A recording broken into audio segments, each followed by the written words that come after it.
بسم اللہ الرحمن الرحیم۔ السلام علیکم تھرڈ ایئر۔ آج ہم نے ہجرت مدینہ کی اہمیت و اثرات کے حوالے سے پڑھنا ہے۔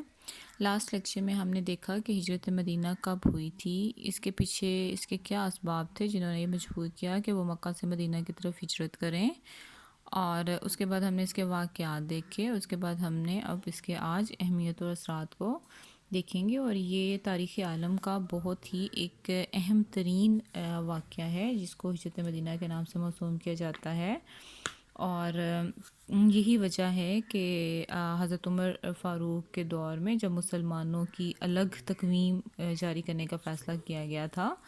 تو حضرت علی کے مشورے سے ہی اس کا آغاز ہجرت کے سال سے ہوا تھا، اور اس وقت سے ہی جو ہجرت سن ہے اس کا جو ہے وہ آغاز کیا گیا تھا۔ اب ہم نے دیکھنا ہے کہ ہجرت مدینہ کی کیا ریزلٹس اس کے نکلے، یا اس کے کیا جو تھے وہ آفٹر ایفیکٹس تھے۔ سب سے پہلے ہم نے دیکھنا ہے کہ اوس و خزرج کا اتحاد ہو گیا، کہ مدینہ میں اس وقت جو عرب قبائل تھے وہ بنو اوس اور خزرج تھے، جو ہمیشہ سے ایک دوسرے کے خلاف لڑتے آئے تھے، اور ہجرت مدینہ سے صرف 4-5 سال پہلے جو جنگ باس میں ان دونوں قبیلوں نے ایک دوسرے کا بہت زیادہ قتل و عام کیا تھا، اور یہود مدینہ کا بھی مفاد یہ تھا کہ دونوں قبیلے آپس میں لڑتے رہیں اور ان کو مادی اور سیاسی مفادات جو تھی وہ حاصل ہوتی رہیں، لیکن نبی کریم صلی اللہ علیہ وسلم کی محبت اور اسلام پر یقین کامل نے ان دونوں قبائل کو جو تھا وہ آپس میں متحد کر دیا تھا۔ اور جو دوسرا ہے وہ ہے میثاق مدینہ، نظام جدید کی بنیاد، کہ نبی کریم صلی اللہ علیہ وآلہ وسلم نے جب ہجرت مدینہ کیا تو اس کے فوری بعد اس کا فوری نتیجہ جو تھا وہ میثاق مدینہ ہوا تھا، جو یہود، انصار اور مہاجرین کے درمیان ہوا تھا، اور جو نبی اکرم صلی اللہ علیہ وآلہ وسلم کی سیاسی بصیرت کا ایک منہ بولتا ثبوت ہے، اور یہ دنیا کا پہلا تحریری دستور تھا جس میں جو ہے وہ جدید نظام کی بنیاد جو تھی رکھی گئی تھی، جو کہ ہجرت مدینہ کے نتیجے میں ہوا تھا۔ اس کے بعد اسلامی حکومت کا قیام، اور ہجرت مدینہ کے نتیجے میں ہی ایک ایسی منظم اسلامی ریاست مارچ سے وجود میں آئی تھی جس سے پہلے کسی قسم کی کوئی بھی اسلامی حکومت جو تھی وہ قائم نہیں کی گئی تھی، اور یہ صرف جو تھا وہ ہجرت مدینہ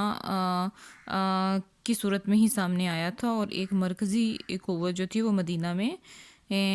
سامنے کھل کر آئی تھی، جس نے کفر کی جارحیت کا جم کر مقابلہ جو ہے وہ کیا تھا۔ اس کے بعد پرامن ماحول میسر آنا، جیسے اہل مکہ نے جو ہے وہ اسلام دشمنی اور ظالمانہ روش کی بدولت مسلمانوں کو بہت زیادہ تنگ کیا ہوا تھا مکہ میں، لیکن جب انہوں نے مکہ سے مدینہ کی طرف ہجرت کی تو مہاجرین کو کفار کے جور و ستم سے نجات مل گئی تھی، اور ان کو ایک بہت اچھا ماحول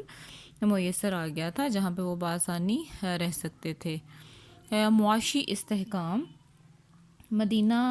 جو تھا وہ اس شاہراہ سے بہت قریب تھا جو شام کی طرف جاتی تھی، اور شام سے نسبتاً قریب بھی تھی،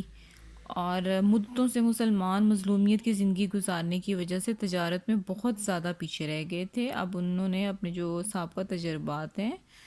ان سے انہوں نے بہت کچھ سیکھا، اور انہوں نے بہت جلد جو تھی وہ اپنی تجارت کو مستحکم کر لیا۔ اس کے بعد جو اس کا رزلٹ تھا وہ مواخات مدینہ ہے۔ مواخات مدینہ میں جو ہے وہ حضرت صلی اللہ علیہ وآلہ وسلم نے مہاجرین کے مسائل کو حل کرنے کے لیے اس مواخات مدینہ کا اعلان کیا تھا، جس میں ایک مہاجر کو ایک انصاری کا بھائی بنا دیا تھا، اور انصاری نے مہاجر کو اپنے کاروبار، جائیداد، گھر، غزے کے ہر چیز میں نصف کا شریک بنا لیا تھا، اور حتیٰ کہ انہوں نے یہ بھی کہا تھا کہ بعض صحابہ نے اپنی 2 بیویوں میں سے ایک بیوی کو طلاق دے کر اپنے مہاجر بھائی کے نکاح میں بھی دینے کی پیشکش کی تھی۔ اور ہجرت مدینہ کا ایک اور رزلٹ یہ نکلا کہ اسلام کی اشاعت میں ترقی ہوئی۔ مدینہ تو نبی صلی اللہ علیہ وآلہ وسلم کی پرامن فضا میں اسلام کی اشاعت کی رفتار بھی بہت بڑھ گئی، اور مدینہ کے اندر ہی نہیں باہر بھی لوگوں نے زیادہ سنجیدگی سے جو ہے اس مذہب پر غور کیا، اور حق تک پہنچنے والوں کی تعداد اتنی تیزی سے بڑھنے لگی تھی اس وقت کہ مشرکین کو بھی جلد احساس ہو گیا کہ اب جو ہے ہم جو ہے وہ کسی طرف کے بھی نہیں رہے، اور اس طرح جو نئی آنے والی جو ایک اسلامی ریاست تھی یہ ہر طرف جو تھی وہ چھانے لگی۔ اس کے بعد اس کا نتیجہ یہ نکلا کہ اجتماعی احکام کا نزول ہوا۔ اجتماعی احکام میں یہ ہے کہ اسلام کے بہت سے اجتماعی احکام جو مکہ کی سرزمین میں قابل عمل نہیں تھے اب نازل ابھی تک نازل نہیں ہوئے تھے، مدینہ میں ان کا نزول ہوا، اور اسلامی نظام حیات کے خود و خال دن بدن جو تھے وہ بہت زیادہ نمایاں ہوتے چلے گئے۔ مثلاً جمعہ کی ابتدا ہوئی، اذان کا طریقہ رائج ہوا، مسجد نبوی کی تعمیر ہوئی، اور اس کو اسلامی حکومت کا سیاسی اور معاشرتی مرکز جو تھا انہوں نے قرار دیا۔ سب سے لاسٹ میں اس کا رزلٹ یہ ہوا کہ مضبوط دفاعی پوزیشن ہو گئی مدینہ، چونکہ اس کا جغرافیائی محل وقوع جیسے کہ ہم نے پہلے بھی اس کو دیکھا ہے کہ اس طرح کا تھا کہ قریش مکہ کے لیے اس نئی قوت کو نظر انداز کرنا ناممکن ہو گیا تھا۔ پہلے انہیں صرف اس بات سے ڈر لگتا تھا کہ جو ہے محمد صلی اللہ علیہ وآلہ وسلم جو ہے وہ اپنے دین کا جو ہے وہ پرچار کریں گے اور لوگوں کو آہستہ آہستہ اپنے ساتھ ملا لیں گے، اور ان کے مذہب پر جو تھی وہ ایک کاری ضرب پڑے گی۔ لیکن اب اس کے ساتھ ساتھ مالی مفادات بھی جب انہوں نے چھنتے ہوئے